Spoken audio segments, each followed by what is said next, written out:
What up, good people?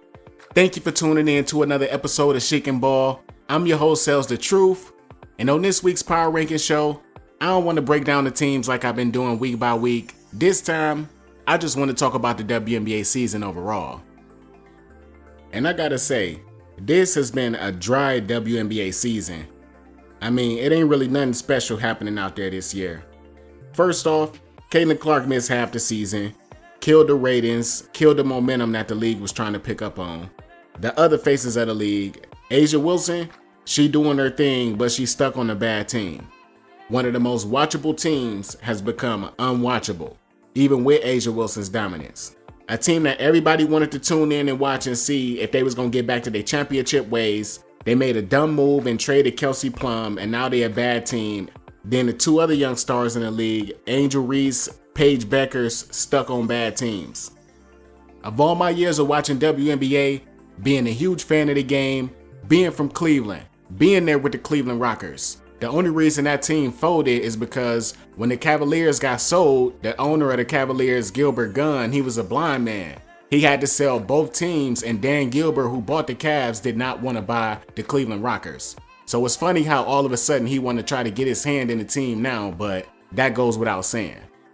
But back to my original point.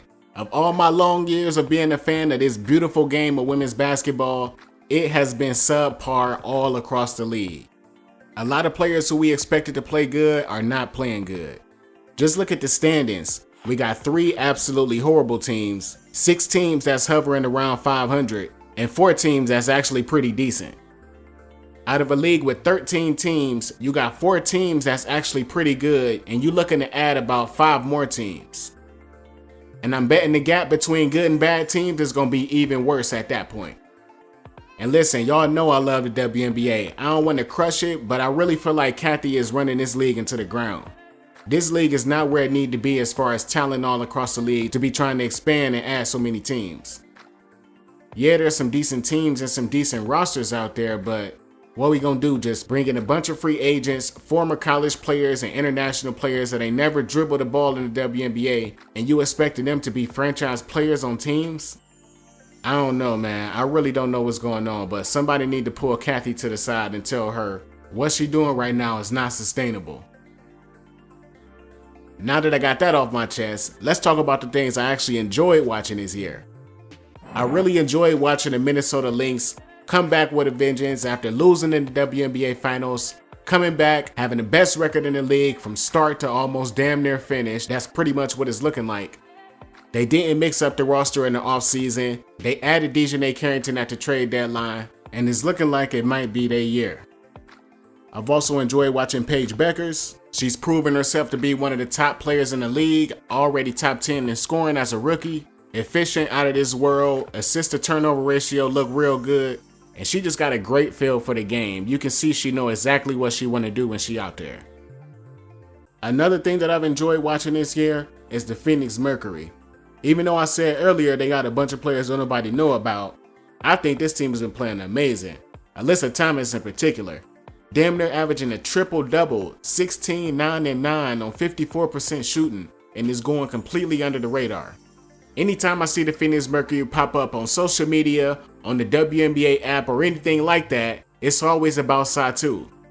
Something she did, something she said, she done got into it with a player and cussed him out on the court. And forgive me, cause Lord knows I love me some Satu, but Alyssa Thomas has been pretty much in control of everything.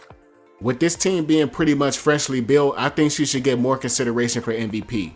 But I'ma at least give her her flowers because she having a historic year. What y'all think about that final playoff spot? When we look at the standings, you know the top 8 teams make the playoffs. The 8th team right now is the Seattle Storm. They competing for that final spot with the Sparks and the Washington Mystics. And the Sparks got Cam Brink back. She playing outstanding in the 6-7 games she played so far. Shooting numbers off the chart, 46% from 3, averaging 2 blocks in under 15 minutes. She'll be leading the league in blocks if she was a starter right now. And then for Seattle, Dominique Malunga finally getting comfortable in the league, scoring some points, grabbing some boards, making some impact plays. And I don't think they're getting what they were expecting from Ezi Magbagor, so it might be time to go ahead and make that switch and throw Dominique Malonga in there and pull Nneka down to the 4. The Mystics, I think they just way too young right now, and they just traded away 2 players, Aaliyah Edwards and Brittany Sykes, to Seattle, so that gives Seattle a boost going into their last 15 games of the season.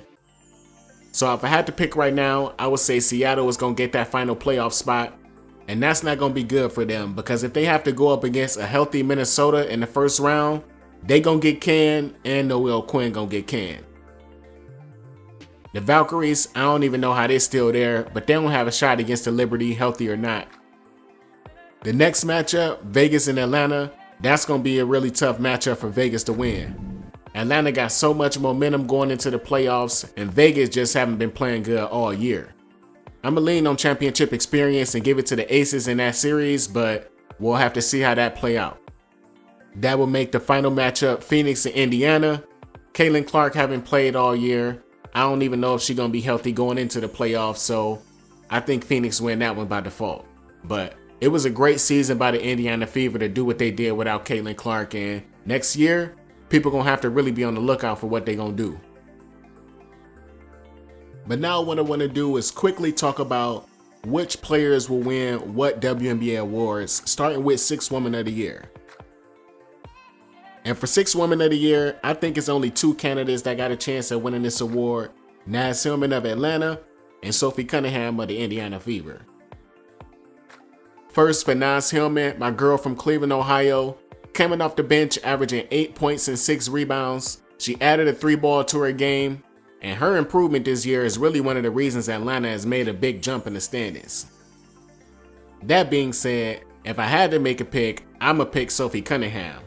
Shooting 48% from the field, 44% from 3, both career highs, averaging 9 points off the bench, bringing that enforcer mentality that Caitlin Clark needed around her so she ain't got to do all the woofing.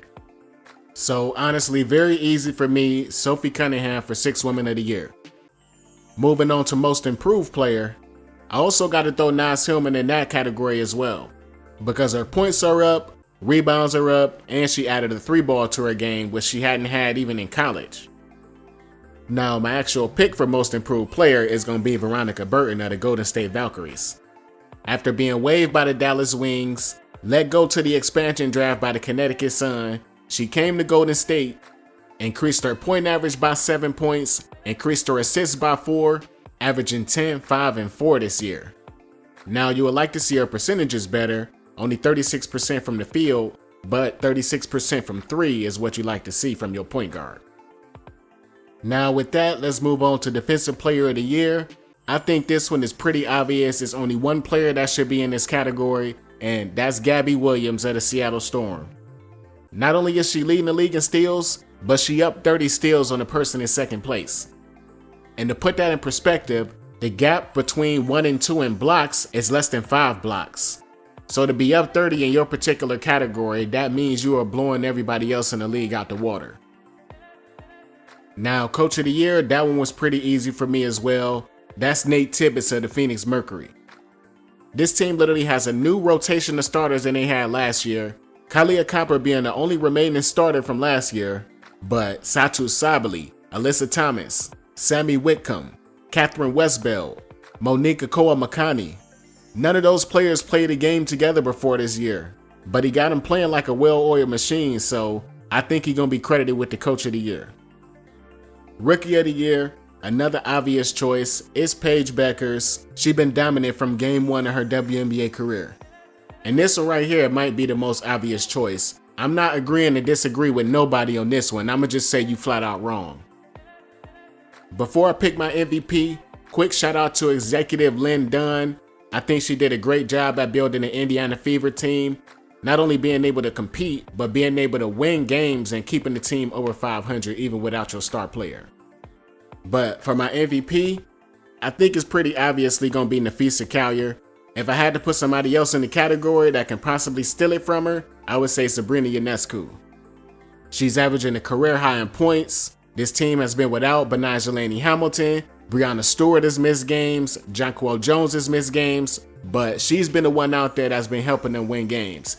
So if Nafisa Collier ended up missing too many games, then it's going to come down to Sabrina Ionescu and probably Alyssa Thomas. But there you have it. That is all I have for you guys today. I hope you guys enjoyed the show. Appreciate you guys for listening and watching. I'm Els for PRNM. Talk to you on the next one.